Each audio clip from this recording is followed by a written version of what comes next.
पंखा नहीं है, बेड हर जगह बेड है, बिस्तर भी हम लोग घर मंगा के रखे हैं, बिस्तर भी नहीं दिए। और यहाँ पे हम लोग भाई लोग आए, हमसे पीछे आए, उसका बिस्तर सारे सामान A to Z hand to hand मिला है। हम लोग अपने घर से मंगा के रह रहे हैं, नहीं कुछ भी दे रहा है। बाल्टीन 8 बंदे में सिर्फ वो भी पुराना 1 बाल्टीन दिया और 2 बाल्टीन बाद में दिए हैं। तो इनका सीधा जो है व्यवस्थापक जो यहाँ पे उनके ऊपर डायरेक्ट ये इल्ज़ाम है कि इनके रहने का जो सही व्यवस्था होना चाहिए सरकार के द्वारा वो नहीं हो पा रहा है। बाकी यहाँ पे खाने का जो अभी हमने कुछ मजदूरों से बात किया तो खाने के लिए इनका सीधा सा इल्ज़ाम है कि हमें सिर्फ चावल दिया जा रहा है दिन में भी और रात में भी। सुबह में चाय और 1-2 बिस्किट दिया जाता है। ऐसे में सबसे बड़ा सवाल ये है कि बिहार सरकार के द्वारा जो बड़ी बड़ी बातें कही गई थी, नीतीश कुमार के द्वारा जो बड़ी बड़ी बातें कही गई थी, तो क्या इन मजदूरों के लिए ये सिर्फ चावल से इनका काम चल सकता है? ये मजदूर है या मजबूर है, ये सरकार को खुद ही समझना चाहिए, जिनके द्वारा वो अपने बहुत बड़े सत्ता में आते हैं। जो यहाँ पे है किसी को सर बेड मिला है। इस्लाम और आप देख रहे हैं द वॉक न्यूज़।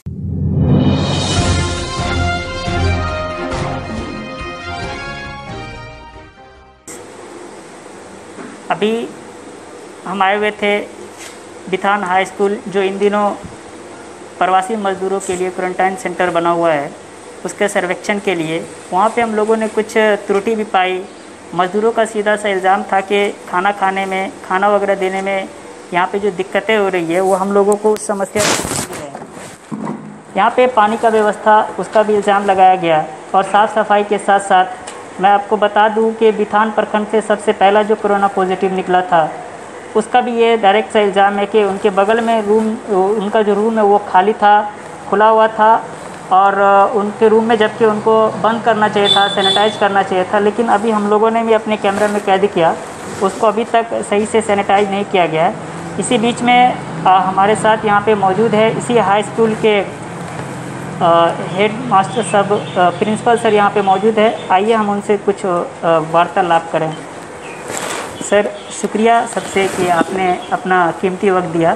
धन्यवाद सर। यहाँ पे जो मजदूरों को जो दिक्कतें हो रही है, सबसे पहली बात ये कि आपको किस पोस्ट पे यहाँ पे नियुक्त किया गया? जिला शिक्षा पदाधिकारी समस्तीपुर के द्वारा मुझे और एक अन्य शिक्षक रमेश कुमार को यहाँ के माइग्रेंट वर्कर के लिए जो व्यवस्थाएं हैं उसके अनुसरण के लिए मुझे अधिकृत किया गया है। तो यहाँ पे जो मतलब मजदूर को जो समस्या है, उस समस्या का अगर मजदूर आपको बोले तो उसका जो आप जो निदान निकालने की कोशिश कीजिएगा, तो आपका जो सर्वप्रथम जो सवाल होगा वो मजदूर के जो सवाल को आप कहाँ रख सकते हैं? हाँ, सबसे पहले अंचल अधिकारी जो बिथान है उनके द्वारा मुझे लेटर दिया गया कि इस स्कूल को हैंड ओवर किया जा रहा है और स्कूल में जो मूलभूत सुविधाएं हैं, पानी, बिजली, शौचालय, उसकी आप समुचित व्यवस्था प्रबंध कर लें। तो उनके पत्र के आलोक में मैंने यहाँ पर 2 कैंपस है, एक हॉस्टल और एक मेन बिल्डिंग है।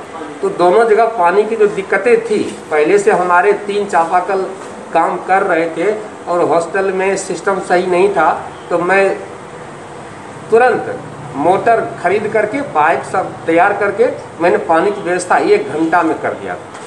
उसके बाद फिर एक दूसरा समरसेबल बोरिंग, मेरा जो चालू बोरिंग ठीक था लेकिन पाइप सेटिंग नहीं था, तो मैंने पाइप खरीद करके और 6 नलका सामने आप देख सकते हैं बगल में लगा दिए।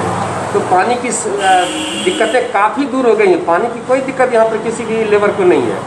3 चापाकल है, उसके बाद मेरे पास 12, 13, 14, 15, 25 शौचालय है। सभी शौचालय काम कर रहे हैं, शौचालय की भी कोई दिक्कत नहीं है। तो मोटर का जो इंतजाम आपने करवाया, आप अपने पैसा से या फिर विद्यालय के फंड से? विद्यालय के फंड से। ये वाकई में के द्वारा मुझे 1 पैसा भी नहीं मिला है जी। विद्यालय के कोष से ही मैं व्यवस्था किया हूँ। यहाँ पे विद्यालय और उनके जो सदस्य है, जो यहाँ पे शिक्षक गण है, उनकी भी तारीफ करनी होगी कि वो अपने पैसे से। अभी मैंने जब मैं हाई स्कूल का सर्वेक्षण कर रहा था तो अंदर से ये पता चला कि यहाँ के जो हेड सर हैं उन्होंने अपने पैसे से ही सैनिटाइजिंग का व्यवस्था करा है। ये बिल्कुल एक सराहनीय कदम है यहाँ के शिक्षकों के द्वारा। लेकिन एक दुर्भाग्य भी कहा जा सकता है कि यहाँ जो प्रशासन है वो सैनिटाइजिंग का व्यवस्था नहीं कर रहे। तो आइए इसी संदर्भ में हम सर से बात कर लेते हैं। जहाँ तक सैनिटाइजिंग की बात है, अंचल या प्रखंड के हैं उनके द्वारा जितने भी यहाँ पर प्रतिनियुक्त कर्मचारी हैं 24 घंटा में एक बार भी नजर नहीं आते हैं। हम लोग जिला से प्रतिनियुक्त हैं और हमारे 3 अन्य शिक्षक प्रत्येक दिन हम लोग रोटेशन सिस्टम से शिक्षकों की ड्यूटी लगा दी है।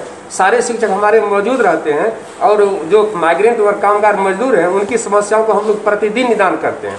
मैं टेलीविजन भी प्रत्येक दिन दिखाता हूँ।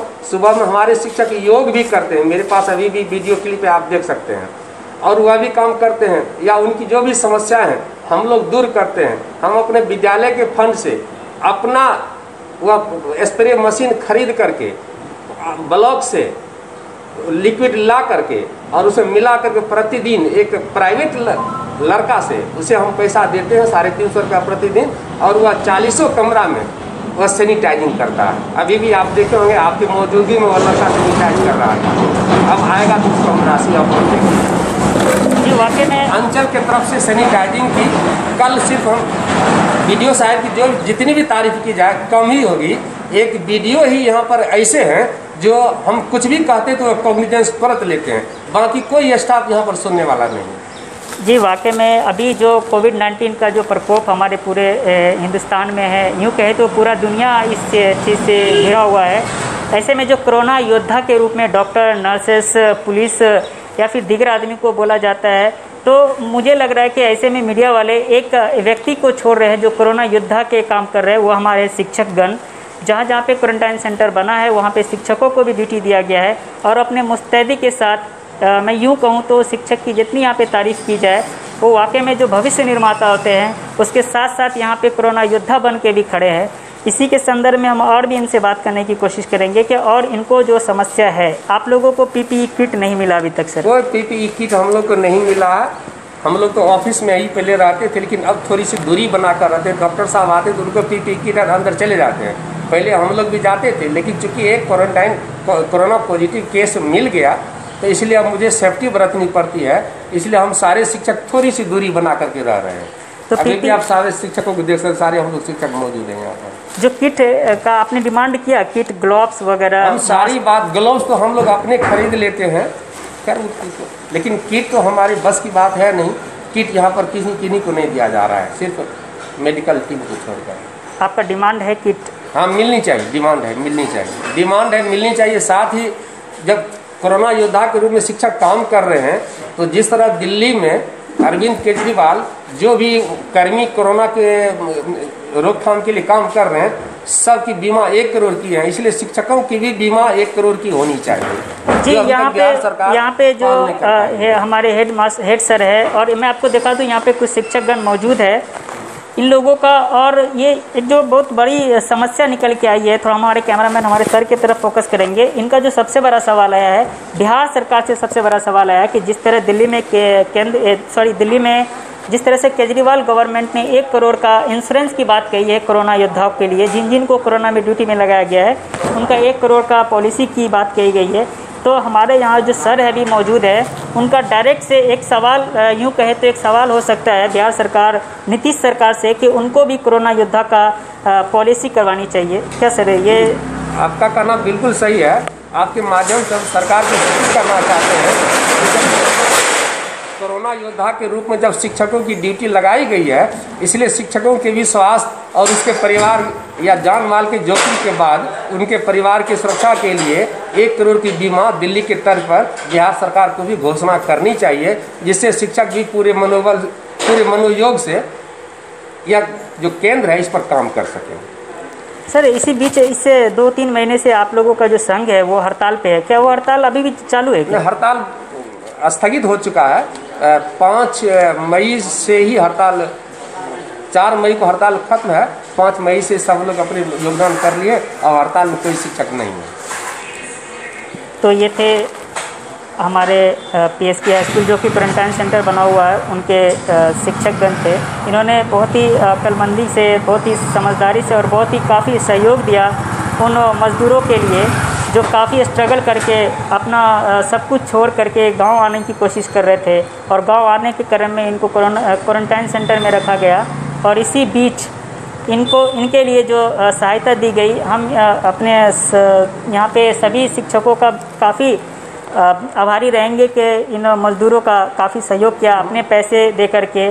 जहाँ पे सरकार खर्च नहीं कर रही है वहाँ पे ये कोरोना योद्धा हमारे शिक्षक खर्चा कर रहे हैं, इनका हम तहे दिल से शुक्रिया अदा करेंगे। बाकी अपडेट के लिए देखते रहिए द वॉक न्यूज़।